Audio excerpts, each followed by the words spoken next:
All right, Shalom. First and foremost, I want to give all honor, glory, and praise to Yahweh, Bahashem, Yahweh Shai, Bahashem, Wakwakadash. Double honors to the elders of Great Millstone, and peace and salutations to the brothers that are doing this work in truth and sincerity. And we're going to jump right into the scriptures. This is Genesis 49 and 19. This is GAD. A troop shall overcome him. He shall overcome at the last. And according to the 12 tribes chart, which was given to us by the Holy Spirit to the elders and apostles of Great Millstone,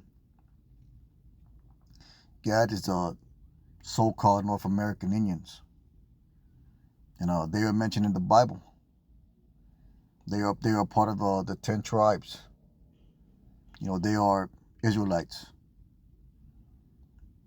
And that can be proven historically.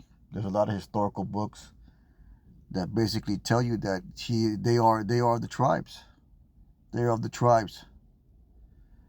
If you study the customs and traditions of the Native Americans, so-called, you'll see that their language is similar to the Paleo Hebrew. Their customs, they wear fringes, and many things that you can go into if you research it. There's many books that you can study. Let me see if I can name a few. There's this one here, The History of the American Indians by James Adair. That's one of them. There's The 10 Tribes of Israel by Timothy R. Jenkins. There's this one here, A View of the American Indians, the General Character, Custom, Language, Public, Festival, Religious, Rites, Traditions, showing them to be the descendants of the 10 tribes of Israel. And there's also Lost Tribes and Promised Lands. And these are books that I've downloaded from, brothers can get the Kindle app. You can digitally purchase these books, have them in your arsenal, man. But there's historical proof that the so-called Native Americans are the tribe of Gad. So let's get back to the scriptures. So this is once again, Genesis 49 and 19. And if you read this chapter, this is basically what will happen to the tribes in the last days. I'm going to go ahead and read that. So then Jacob called unto his sons. Now Jacob is the forefather of what you call the 12 tribes. The 12 tribes are basically what make up all of Israel. Now Jacob called unto his sons and said, Gather yourselves together that I may tell you what shall befall you in the last days. Now there's a breakdown of this chapter that you can find on the internet. Brothers have done breakdowns of this chapter describing all the characteristics of the tribes. And this is basically that 12 tribe chart. That's what brings brothers in. That's where we once again find our heritage and our identity as sons of the Most High, sons of the power, as Israelites. So that 12 tribes, that 12 tribes chart, which was prophesied in Ezekiel, I think the 37th chapter, is basically the foundation, the cornerstone. The cornerstone Yahweh Shai, but it's the foundation through which this truth is preached upon. The gathering of Israel. This is it all ties back to the 12 tribes chart. But we're going to get that Genesis 49:19 again. It says, Gad, a troop shall overcome, but he shall overcome at the last. Now a troop did overcome Gad, but he was conquered, basically by the U.S. cavalry. His lands were stolen. He was designated to live on reservations, and they remain an invisible people to this day. You don't see Gad in the populace of the general populace of America. You barely see Gad represented in any kind of music, movies, or media, although there have been major contributions and all those things by the tribe of Gad. But he is he is a tribe that is overcome. He is conquered. They are a conquered people. They barely hold on to their language. They are descendants of the 12 tribes. They are the Gadites. Whether they want to believe it or not. There's many brothers that are Gadites that are in the truth, man. That are in Great Millstone and all affiliate camps. So Gad, a troop shall overcome him. Now, Gad, he came over here, not to the Bering Straits like they like to say, but he came over here on a ship. Let's get 2nd Ezra 13 and 40. This is Salak. 2nd Ezra 13 and 40. Salak. It said, "In those are the 10 tribes." Salak. Those are the 10 tribes which were carried away prisoner out of their own land in the time of Hosea the king, whom Salmasar the king of Israel led away captive. And he carried them over to the waters, so they came into another land. So that's why in the New Testament, Yahushua speaks of all the sheep that he must hear his voice. You know, it is documented that Yahushua came here to the Americas to engage with the northern kingdom. You know, I think the Mormons document that. The Mormons know that the Gadites are the so-called Native Americans. It says, but they took this in the Mexicans as well, the so-called Mexican tribe of Issachar. But, you know, right now we're focusing on the tribe of Gad. It said, but they took this counsel among themselves that they would leave the multitude of the heathen and go forth into a further country where mankind never dwelt, that they might keep their statutes which they kept and never kept in their own land. And they entered Euphrates by the narrow place of the river. See, that was their debarking point. That's where they started their journey. For the Most High then showed signs for them, and held still the flood. They were passed over. So the Most High, you know, he made their trip prosperous. And Christopher Cologne, which was a so-called Jew, you know, he used these scriptures to make his way to the Americas because he knew that the 10 tribes were over here. It said, for the Most High then showed signs for them, and held still the flood. They were passed over. For through the country there was a great way to go, namely 1.5 years. That's how long it took to get from the Middle East, so-called, to the Americas. And the same region is called Ar-Sarif. Now, let's get that word Ar-Sarif. Now, this is the Jewish encyclopedia, and it says Ar-Sarif. I can make it bigger. The name of the land beyond the great river, far away from the habitation of man, in which the 10 tribes of Israel will dwell, observing the law of Moses until the time of restoration, according to Ezra that we just read. Now that's basically America, or it means unknown land, if I'm not mistaken.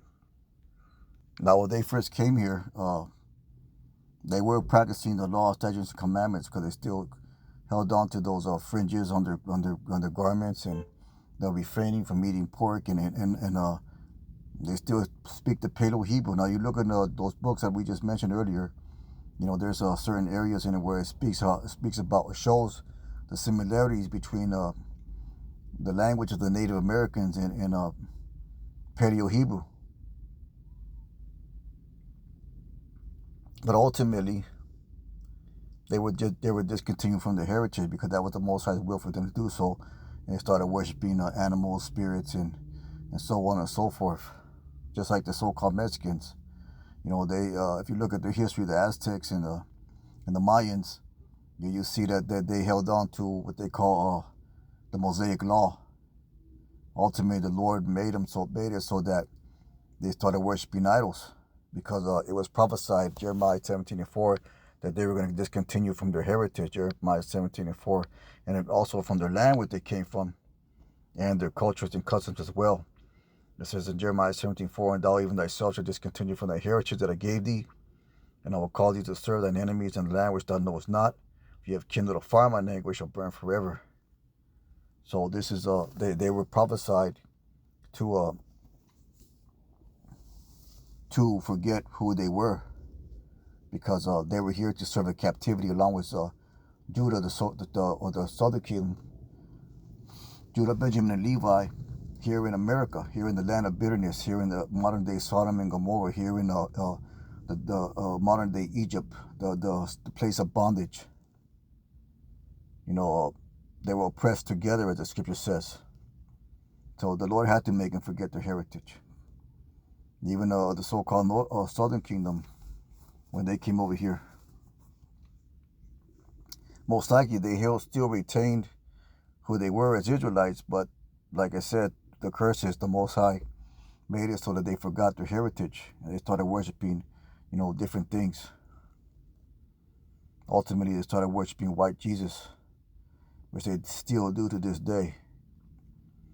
But going back to the lesson, Genesis 44:19, we got that one already. 49:19, got a truth shall overcome thee. So they were to be a conquered people. Let's get Leviticus 26:17. Leviticus 26:17, it says, and I will set my face against you. You should be slain before your enemies, that they hate you, and they that hate you shall reign over you. You shall flee when no man pursues you. And that's the lowest state, the conquered state of the so-called Native Americans. Now, there's many scriptures in the Bible that speak of the character and spirit of the so-called Native Americans, because how are they portrayed in the movies? They're portrayed as warriors.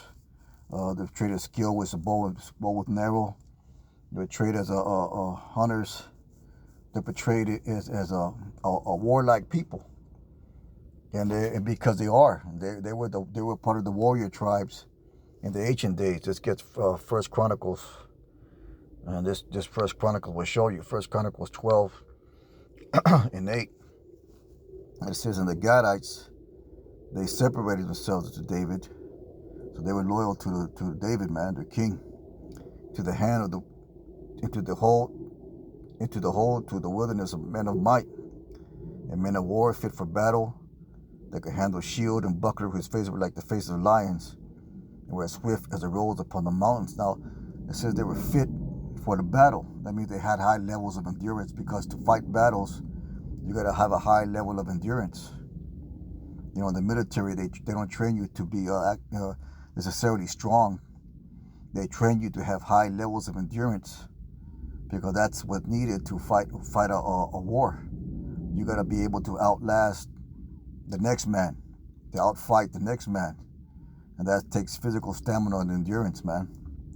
Now, it is known through the Southern Kingdom that they have high levels of endurance. They can keep on going for long periods of time, engage in physical activity for long periods of time. It was said that the Gadites were great runners. They can run a mighty long distances, holding water in their mouth, not swallowing it. There's even recent things I've seen on the internet, where they had these Northern Kingdom women, and they was basically doing marathons in sandals. So that just proves that they were a people fit for battle, so they could handle shield and buckler, whose faces were like the faces of lions, were swift as ropes upon the mountains. Now, the tribe of GAD, one of their greatest strengths was what they known as guerrilla warfare. They knew how to fight guerrilla warfare. They knew how to be tactical. They knew how to be strategic. They knew how to fight the battle. Now, Esau, when they were in development of war, they would just face each other, just shoot each other. That guerrilla warfare was taught in today's so-called modern military today, the tactical, strategic moving of men on the battlefield. So that proves, that this is speaking about the so-called Native Americans. Let's get First Chronicles 5:18.